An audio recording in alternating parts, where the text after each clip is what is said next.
keep it up. Jason's from Chattanooga. This guy is from the Knoxville team. He is 1/3 of the Midlife Crisis Comics that's going to be going on tour. But here's what we think about him. In the last year, he's went from redneck to metrosexual. Would you give it up for Sandy Goddard? Keep it on the way. You know, generally when people meet me for the first time, their reaction is always the same. They say, you know, you don't look like a Sandy. No, you look more like a faggot. Which offends me a lot because I don't think I look anything like Tom Cruise, you know? Yeah. I think my parents loved me way too much growing up, which is evident because they gave me the birth name Sanford Bernie Goddard. Which that is a big I love you right there, ain't it? You know what I'm saying? I was what you might call a fat child. And so growing up, my parents got me a pogo stick one year for Christmas. Yeah, getting a pogo stick for a fat kid is like getting a deaf kid an iPod. It's just not practical, you know what I'm saying? I mean, don't get me wrong, I'm pretty sure that my sister enjoyed the iPod, but I just don't think she knew when it was turned on. Speaking of sisters, I grew up with two sisters. It was weird for me because, you know, when you live with people, you adapt to who you're living with, you know? Well, I mean, I thought I was masturbating all the way through the 5th grade when I figured out that I was just fingering my butthole.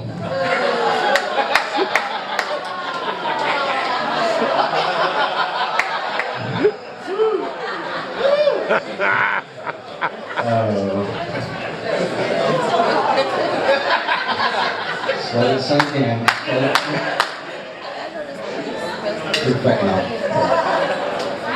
My dad caught me masturbating one time when I was younger. He said, son, if you don't stop doing that, you're going to get hairy palms. I said, Dad, then what the hell have you been doing to your ears?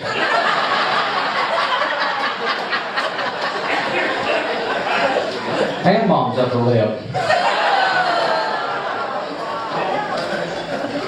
No, but speaking of masturbation, I am married. And, thank you. I figured out that the only way I can win an argument with my wife is through sarcasm. The other night my wife told me, she said, Sandy, I want a walk-in closet. I said, you've got one, you just ain't trying hard enough.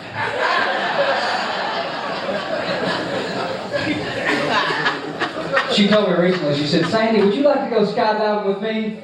I said, hell no, I'd rather be in the bathroom when I shit on myself.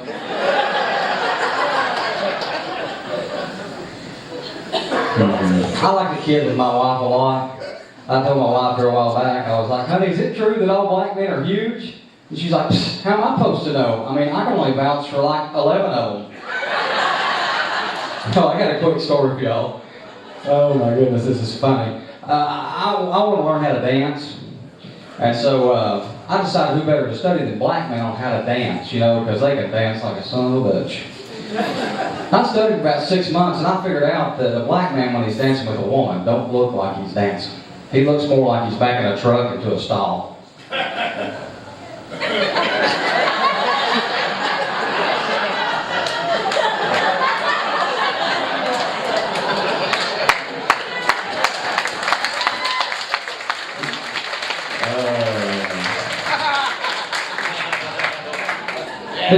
Anyways, back to my wife.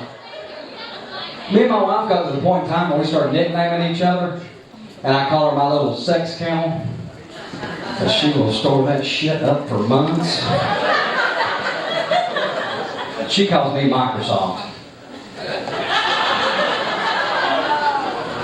I didn't find it that funny.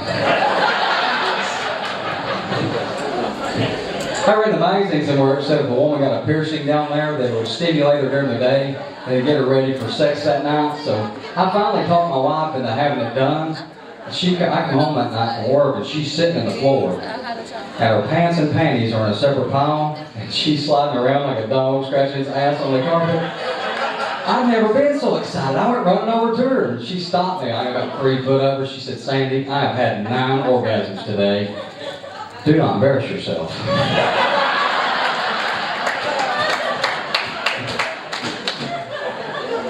decided to go out and find me something to stimulate myself during sex. I went out and bought a bag of weed. Let me tell y'all, there's nothing better than being high. The lights are out, and you're having sex with your neighbor's wife. I joke and kid a lot on stage about cheating on my wife, but I still do it.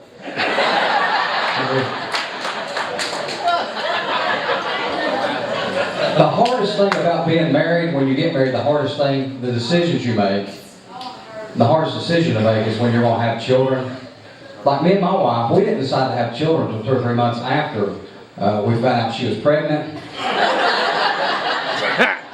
And so, but even worse than that's in the delivery room, because like the husband don't know what's going on, you know what I'm saying? When I had my little girl, the baby popped out, then the afterbirth popped out, and it's nasty, disgusting, you know? I turned to the doctor, I was like, listen, I'm no expert, but I'm pretty sure she's gonna need that kidney.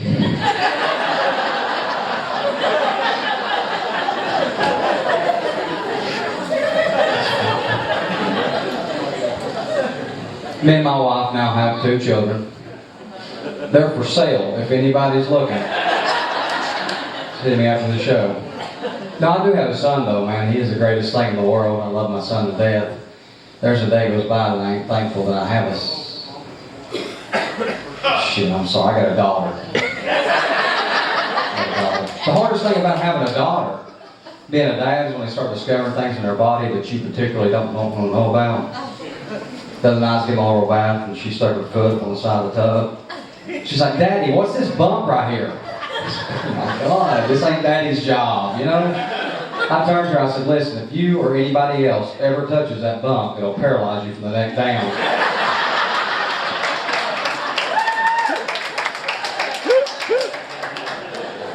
If you don't believe me, ask your mama.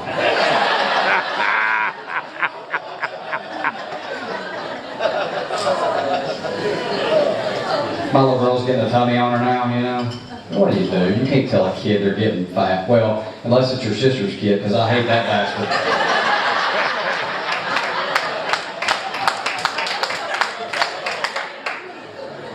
I was going to take a picture of my little girl the other night. I was like, pose for the camera. And she went, gangsta. It's like, what? You ain't no gangster. What do you mean gangster? You don't know nothing about being a gangster. She goes, oh, I'm a gangster, Daddy. I know all about being a gangster. What do you know about being a gangster, Daddy?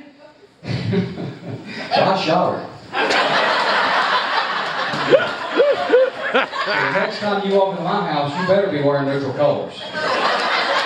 Hey, thank y'all. You've been great, man.